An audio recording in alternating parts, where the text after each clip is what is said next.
There's still no word on indictments for Donald Trump or his closest allies, either in the Mar-a-Lago document scandal or in inspiring the insurrection on January 6th. But that does not mean that there are not any legal consequences for those who participated in these particular stains on America's recent political history.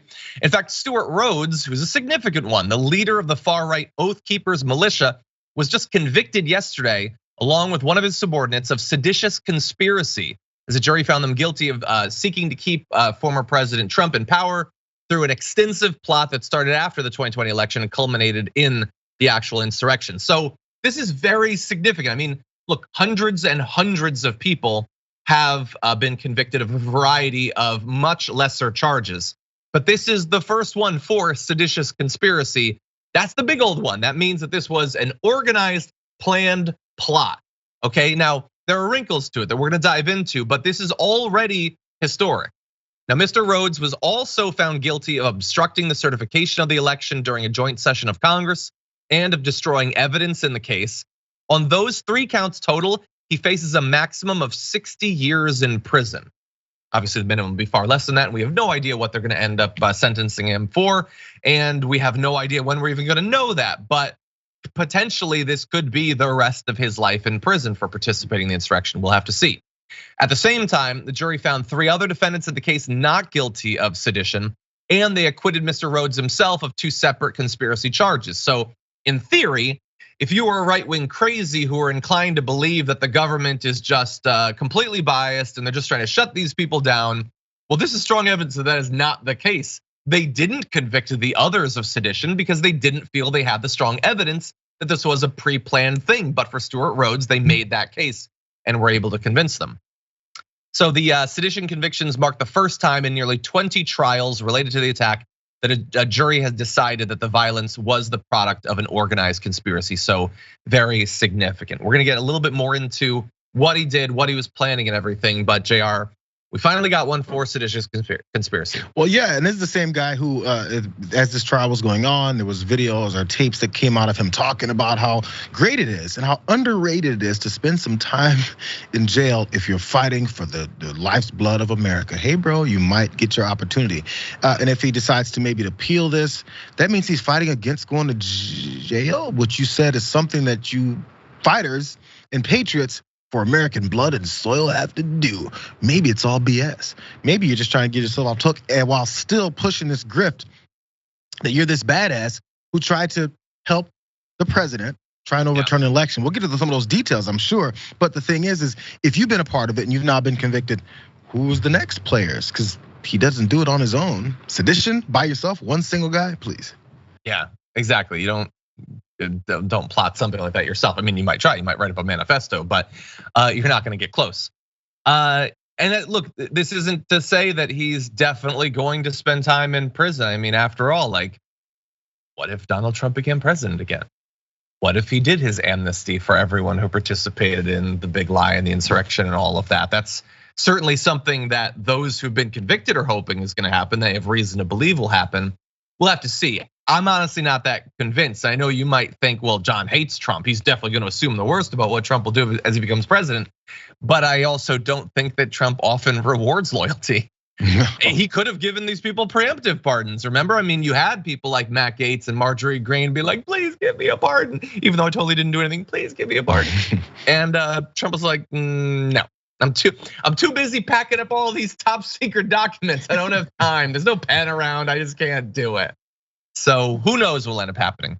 But what I can say about Mr. Rhodes, just to remind you of a little bit of the evidence that was presented during the trial. He posted 2 open letters in December of 2020 to Mr. Trump on his website, begging the president to seize data from voting machines across the country. That was something that many right-wingers wanted, him to literally go state by state, taking the voting machines themselves. He also urged Mr. Trump to invoke the Insurrection Act, like literally to get groups like the Oath Keepers and the Proud Boys as militias that could be dispatched by the federal government to put down an insurrection, which he would actively participate in shortly after. Let's see, he was shown via messages that were presented to be obsessed with Antifa, as so many right-wingers are. He believed that Biden was working with Antifa because they don't know literally anything about anything in politics They believed that Antifa was going to storm the Capitol to drag Trump out of the White House. And that was gonna be a bad thing, but storming the Capitol to murder Nancy Pelosi and Mike Pence, I guess, is good. I don't know.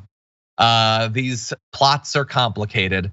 And finally, one of the most ominous parts about this plot was what he was actually doing on that day, what they had planned. So they had set up what they called a quick reaction force of heavily armed oath keepers at a Comfort Inn in Arlington County, just to make sure that you understand how dumb all of this is, ready to bring weapons into Washington if the attack on the Capitol needed them. Now, thankfully, the trigger was never pulled metaphorically on that. They did not move those weapons in, but you can't claim that we were just making sure that our voice was heard when you have quick reaction forces with weapons ready to run in to begin gunning people down. And so I know that some people say that we focus too much on the right-wing radicals and political violence and all that. And in this case, thankfully, it didn't go beyond the planning stage, but this is incredibly scary stuff.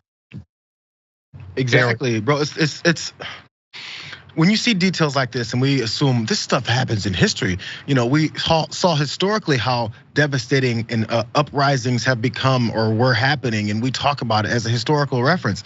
Bro, just because we're living in this current present state of affairs doesn't mean that people aren't thinking or maybe trying to do something that's big and life-changing like this. They actually tried. I think it's part of their ability to try and convince enough people that this wasn't such a big deal, because people never assume they're gonna be living in the middle of a huge event like that until it's already too late. You think people are like, oh yeah. Every time a world war happened or even any of that stuff, they're like, yeah, that's gonna happen. No, they don't. But when this event happens and you downplay it, it's just trying to convince people what you saw was not as important as what you just saw. But if you see without that context, the natural thought is this really went down, and people like this were planning it from the beginning. Sadly though, I mean, I guess for them and happily for the rest of us, they have to try and rent out things in, what is it, were they at the Comfort Inn? You're gonna drag long guns and ammo and all kinds of equipment to the Comfort Inn. I mean, I guess they went on Expedia and Hotel Tonight to get their discounts, because insurrection is hard. It's a little expensive sometimes. And going to the Comfort Inn, they apparently missed that patriots are occasionally called upon to water the double tree of liberty. What a bunch of goofs. Unfortunately, they're goofs that would have been perfectly happy to kill a lot of people to keep Donald Trump as president. Anyway, we're obviously happy to see this conviction. We're not the only one. I'm gonna close by reading the response from Stewart Rhodes' estranged wife, Tasha Adams, who said, "I am beyond happy. He has absolutely never had to face a consequence in his entire life. This will be the very first time. He's spent his life making others pay. This was past due for him." Wow. So, hey, maybe he does have something in common with Trump after all. And maybe soon they'll have another thing in common, a successful conviction for an insurrection. John, of course you'd say that. It has to be someone who knows him. We should ask someone who knows him.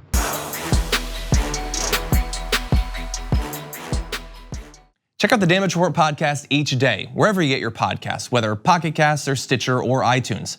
You can join me as I give you the news and stories you want, with a range of co-hosts and interview guests jumping in on the fun each day. Again, that's the Damage Report, wherever you get your podcasts. And if you get them at iTunes, don't forget to rate and review. Sometimes I'll read them live on the show.